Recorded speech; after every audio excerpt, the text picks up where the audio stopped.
Might be one of our better intro songs. Good afternoon and welcome to the latest episode of Tom Talk Live. I would not want to upset the Kachuk Brothers edition. I want to do a Tom Talk shout out to Sussex County Community College. Located in Bucolic, Newton, New Jersey, the college offers students a quality education at a fraction of the cost of most four-year institutions. The college is an accredited, comprehensive two-year community college that sits on 167 acres with 3 ponds and 12 academic buildings. The McGuire campus is located in historic downtown Newton, and a satellite location is also located at Vernon High School. There's over 38 programs designed to transfer to four-year institutions, 32 career and technical programs, and 18 professional certifications. To become one of the almost 3,000 students who attend this institution of higher learning, go to sussex.edu today. Plans are underway for the Sussex County St. Patrick's Day Parade on Saturday, March 8th. See you there. In the last episode of Tom Talk Live, we had our new favorite police chief, Joseph Dianabel.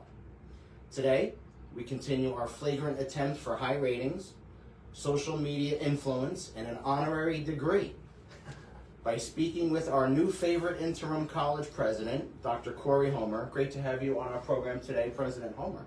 Thank you, sir. Tell us, exactly what do you do for a living? So I am the college's interim president. I manage all of the capital projects around the campus, the finances, budgeting, driving the institution with the strategic plan, oversight of programming with my team. So I get to do a lot of those things. I also teach still, so I'm the lead faculty for the psychology program at the college. So I'm teaching 2 classes this semester, so that's the best part of the job. When did you start as interim, and what was your role prior to? Yeah, so I started as interim in 3 weeks ago, actually. Late January. It feels like 30 years. But late January, and I was the vice president of student success prior. I've been at the college almost 11 years already, believe it or not, in a variety of roles. So I know the college from the ground up, and it's a wonderful place. Where were you prior to the college? So I was actually in graduate school. This was my first full-time job, actually, getting out. So I have my master's was in clinical psychology from Marywood University, and then I went on to get my PhD, as you know, my doctorate. And so right after my clinical psychology degree, I got turned down of lifting refrigerators at Lowe's. And because I was overqualified, so I came to the college for statistics, and that's really my background is statistics and clinical psychology and social computational human behavior. And so yeah. Very interesting. Off topic, does your psychology degree help you deal with the people you have to deal with on a daily basis? It does. So psychology is, psychology is one of those things where, everything's not clinical, right? And everything we do, and you as town manager know as well, everything we do, we're only as strong as the folks around us and the people around us, and meshing our different personality traits together to make the most comprehensive team as possible. And so it's been actually fantastic in doing that, and having a psychology background, we've actually been able to interweave theory throughout the campus regarding, meeting students' basic needs, regarding clubs and connections, and so that's been so helpful. If you could go back in time and give advice to the younger version of yourself, what advice would you give and why? Younger version, I'd have to say I kind of let go a little bit. One of the things, and I tell all my students this, so a little shout out to my students. I tell all my students this, that life is so hard, and we make it harder on ourselves. We essentially, as humans, right? We're humans. We're social creatures. We're our worst critics, right? The things we feel that we mess up on, most folks don't necessarily know. So we are so hard on ourselves. And for a while, I was hard on myself, right? After my master's program and getting into this, I was kind of imposter syndrome going on a little bit. And but when I was able to just let go and go with the flow and be myself and just take advantage of every opportunity, life has a way of just kind of guiding us, right? And so when I was able to let go, that's when the best things happened. So to my students and to my younger self, I'd say just sometimes let go. It'll be okay. What do you consider to be your greatest life or career achievement? Oh, my life or career achievements. Let's see. Besides my beautiful wife and kids, right? I gotta make that shout out. It's my daughter's 6th birthday today. Shout out to Liliana. Those are my greatest life achievements. Was my family. I'm very family oriented, as you know. Greatest career achievement. The first class when I started teaching, the first class of students I had walking across the stage of graduation. I know people say, it's a tearjerker. It really is. These students come to us at 17, 18, 19, sometimes 80 years old, right? And they come and they're not sure on a direction, and we're just trying to help them and guide them and just figure it out. And when they walk across stage and they're so confident, where they're kind of not on the edge, they're like, I'm not college. I was told I wasn't college material, and I've struggled, and just seeing them like now they're totally different people, right? And so that transformation's amazing. If I could give you a do-over, what's the one project, life decision, or choice you made that you would do over, and why? So here's a psychology answer to that. So I'll spin it back. I actually wouldn't do anything over. Even if I could, we're all essentially outcomes of our different variables and things like that in life that have happened to us. And if you change one little thing, I'm not who I am today, you're not who you are today. Maybe, I wouldn't have came to Sussex at all if, I got a flat tire that day. Right. So I'm a big, everything happens for a reason, and we just got to deal with the cards we're dealt, and, and that's always turned out well for me. What was the most challenging experience you went through in your life, and how did you persevere? Challenging experience was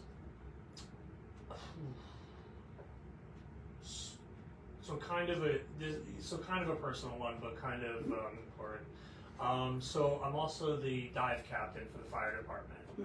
So I volunteer. We do a lot of body recoveries on the Delaware, and I've been doing that for 18 years. And we, whenever we have a teen, or a child or something like that, and the first one really, it gets you. But then, able to kind of compartmentalize and, working through in clinical psychology and those different things and talking to people, mental health, the stigma that surrounds it. Hopefully, as a society, we're starting to wane on that. But like a situation like that, could be a career ender for people, when they have to do those types of things. And so it was very difficult. But just working through it. When I was young, I was in my early 20s, and just being able to work through it, was able to help me. So. All right, let's talk organization. What's a typical day like for you as interim president? So we don't have a typical day. It's like town manager, I'm sure. That is good.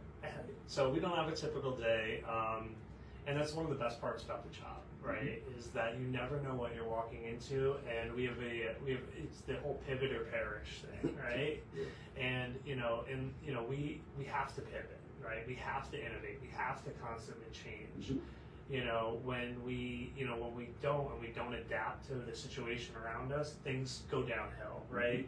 And so I don't have a typical day, but lots of good things for the most part. Some other bad things, but we make the best of all of it. The college is doing fantastic. I couldn't be prouder. All right, let's talk about your customers, all shapes and sizes and ages. Who do you serve? Yeah, so we serve everyone. So we're an open access. Community college. So open access community college. We serve students, as young as 15 years old.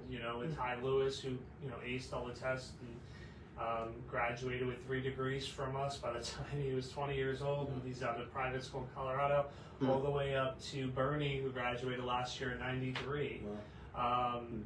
And all different walks of life, 14 different countries, 10 different states, every single every single township in Sussex County represented, every single high school represented. So we serve everyone, 3,000 students, like you said, and all different walks of life, which makes the classroom experience and teaching so much better. The conversations when you're talking about like even just the basic concept of nature nurture, and everybody has a different perception on that. And so just the melting pot we really have in the classroom because of that is just fantastic.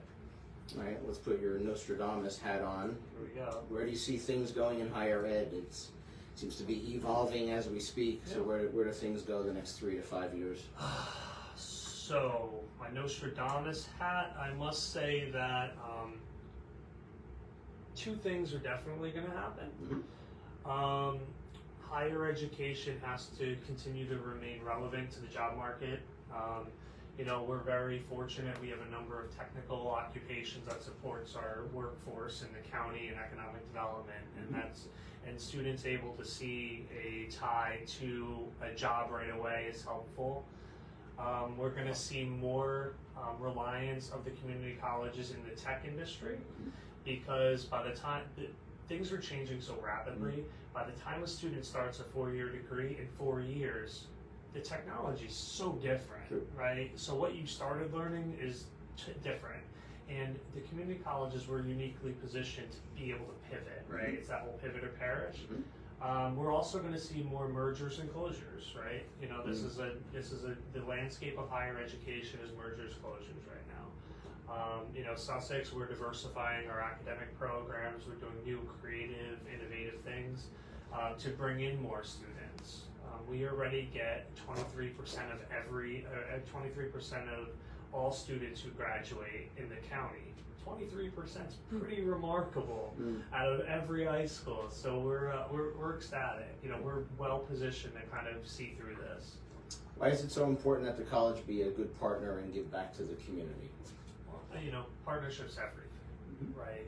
Even this morning, just this morning, probably about an hour ago, we had a student partner with Family Promise for sustainable housing. So, we work with PSS, we work with the town of Newton, as you know. I mean, we're wide open for partnerships.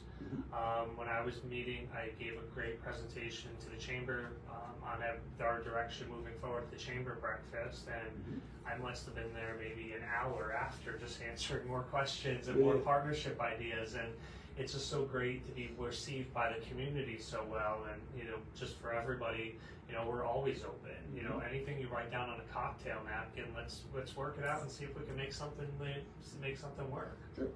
Are there colleges or universities outside of our area that you follow, admire? Who inspires you? So I don't have a specific college, but I like different pieces of different colleges, if that makes sense. So Sussex is so unique, right? And I think us owning that uniqueness of where we are located, we're the tri-state here, we're an hour and a half out of New York City, 2 hours to Philadelphia, 5 hours, this is the best place in the world, right?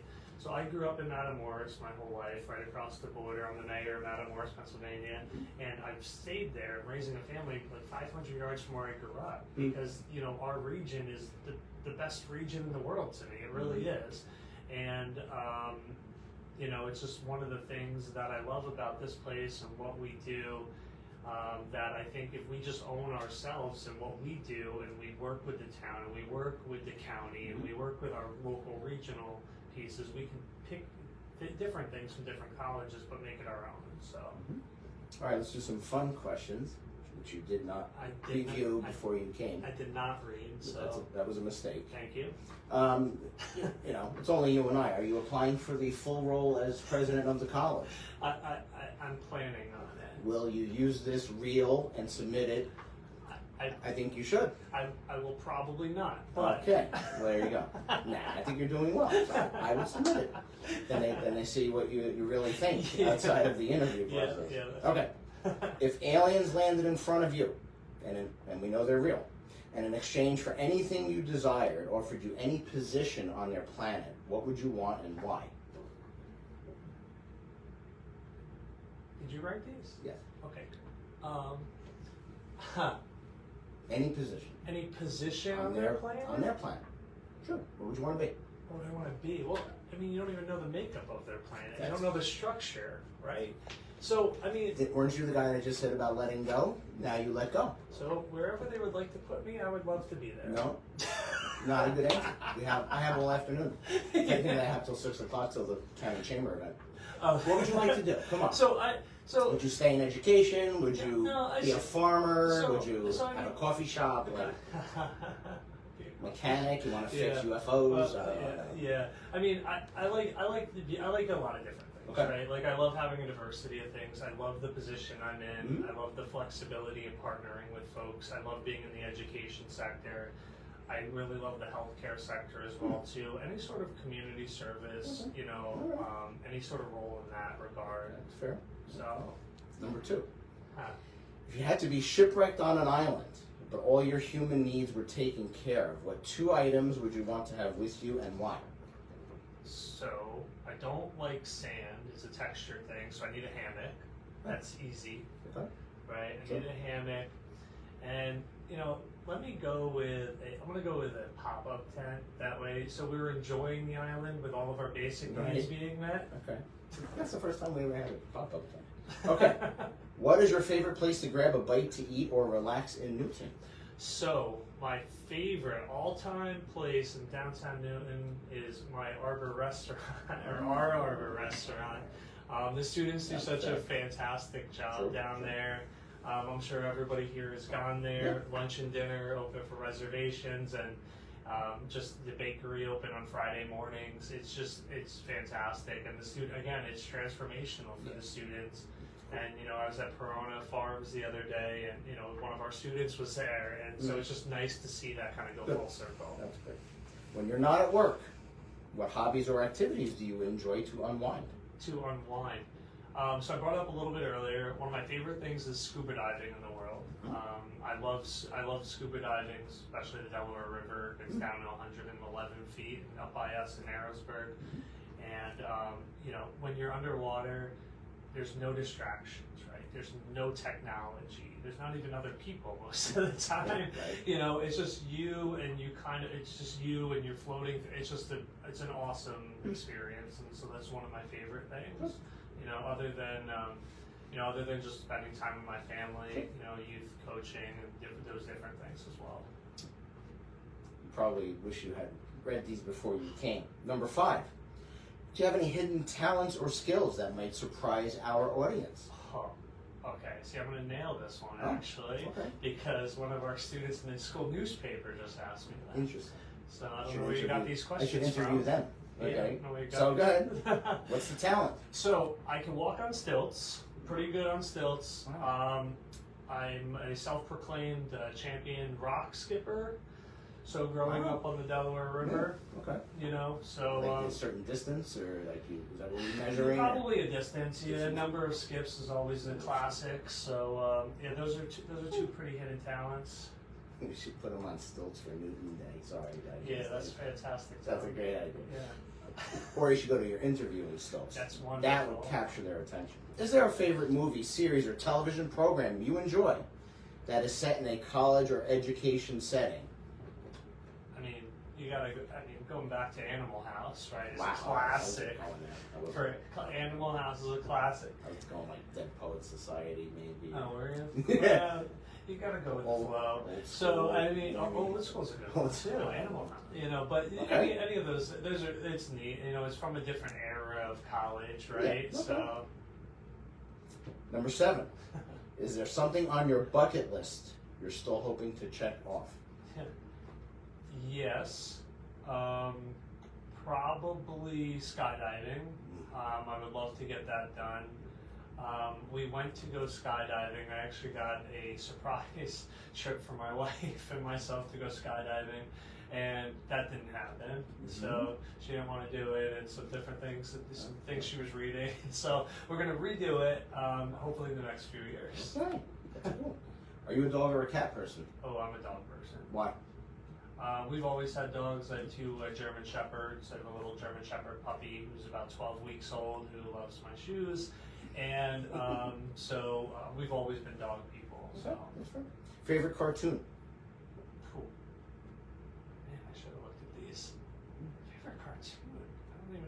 remember a lot. No. I mean, back in the day, I mean, Rugrats is a good one.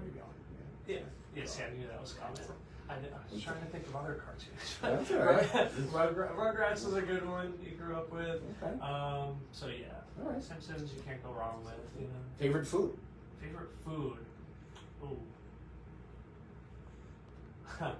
I mean, I'm actually like anything smoked, like a brisket, anything. You know, we try to smoke the. You know, we make beef jerky, venison jerky, and things like that. So we do a lot of smoking ourselves. So yeah. Favorite movie? Favorite movie? It's on TV. You're flipping challenge. You're like, I gotta stop, even though you've seen it 20 times. One of those. Yeah, there's a few, right? But like classic, Remember the Titans, right? Because I was a football player in college and things like that. So Remember the Titans was good. You cannot skip Major League. Yep. Good. Fine. And finally, The Guardian, Kevin Costner about diving and rescue. So Favorite superhero? favorite superhero, probably for lack of creativity, Superman. Movie in July. Favorite sports team? Favorite sports team? Oh, I don't know if I want to say this. Yeah. It's gonna be the Devils. No, so I'm a Cowboys fan, and I know I just said it. I'm sorry. That's okay. No, so I'm a Cowboys fan. I'm a Red Sox fan. Yeah, no, it's a tough error. Favorite musical band or act? Ooh. Favorite musical band? I'm a country fan. I like country. My wife's a rocker, so we're kind of different. Yeah. But we see a lot of concerts. Zach Brown, you can't go wrong. Mm-hmm. We take the kids up to Bethel Woods all the time and see shows up there and let them run through the field. So. Cool. All right, last question. Tell us what you love about the town of Newton. What I love about the town, there's a lot of things I really do love about the town of Newton. I love just walking down Spring Street, just taking a walk around. I mean, the parks are amazing. You know, my kids love coming down to the parks and things like that. They'll walk through Newton, my wife's shopping when I'm working still, and we'll meet up after. We'll stop at the Farmer's Starter. So we'll do a lot of great things in the town. And you know, Newton reminds me so much of the town I grew up in, Matamoras. You know, it's a tight-knit, everybody knows everybody, you know, and there's just so many things that you can do without having to drive, you know, 30 miles to visit this store or that store. Everything's right here. And, you know, the sidewalks that connect to the college now makes our lives that much better. You know, students are coming downtown all the time, and, you know, we're walking down and we'll walk back up. So it's just a really neat area. All right, thank you, Dr. Homer, for being a good sport and legendary guest on Tom Talk Live. That's a wrap. Check us out on Facebook and Instagram for further updates on Town of Newton events, happenings, and more. See you soon. Russo out.